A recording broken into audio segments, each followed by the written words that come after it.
Salut, c'est Vincent, bienvenue sur le podcast de l'efficacité de la bureautique agile. Alors aujourd'hui, on va parler d'astuces un petit peu plus avancées sur Excel et notamment d'une nouvelle fonctionnalité concernant les tableaux croisés dynamiques qui sont les segments. Alors qu'est-ce que c'est les segments? C'est globalement comme un filtre dans un tableau croisé dynamique. Alors pour ceux qui ne savent pas ce que c'est qu'un tableau croisé dynamique, globalement c'est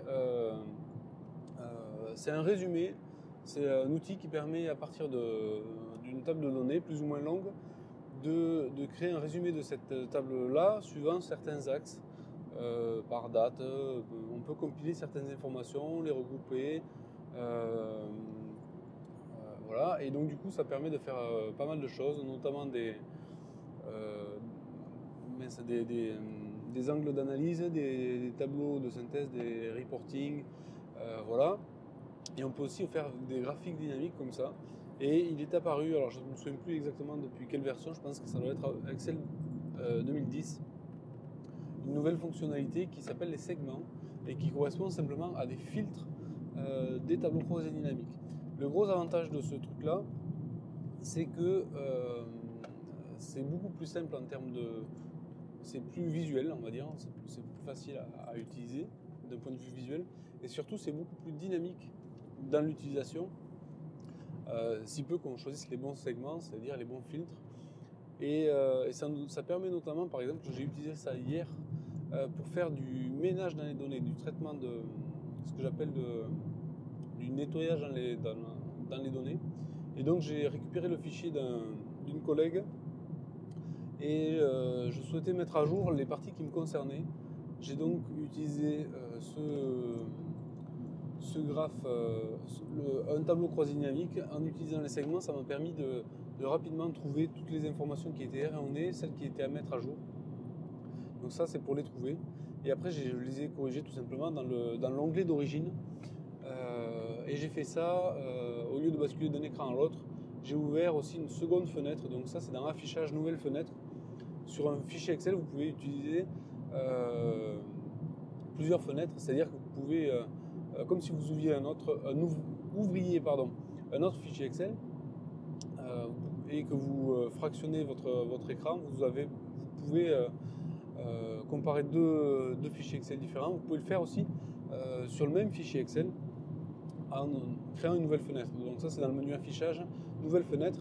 Et là, vous avez le nom de votre fichier avec 2.1, c'est la fenêtre 1, 2.2, c'est la fenêtre 2. Et vous allez pouvoir comme ça jongler de l'un dans l'autre, mais sans devoir changer d'écran, puisque vous avez tout sur le même écran.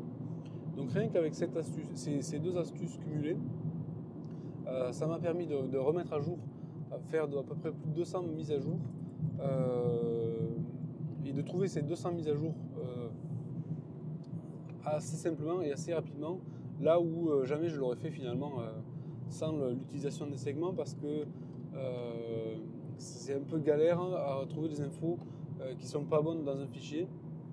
Et avec les segments, c'est quand même très très pratique, c'est beaucoup plus rapide, surtout quand on commence à mettre plusieurs segments et à filtrer de plusieurs manières. Donc on peut utiliser ça pour faire du ménage de données, mais on peut aussi utiliser ça pour faire des reporting très très sympa et très dynamique. C'est-à-dire que le tableau croisé dynamique, ça marche super bien pour faire des choses plutôt statiques.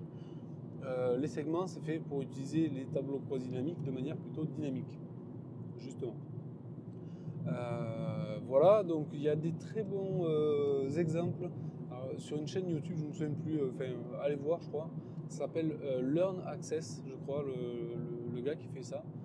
Et il a fait des tableaux de bord avec ça, c'est magnifique. Il a fait un excellent boulot. Dans ce que j'ai vu sur le net, pour l'instant, c'est ce qui est franchement le plus pro et de loin.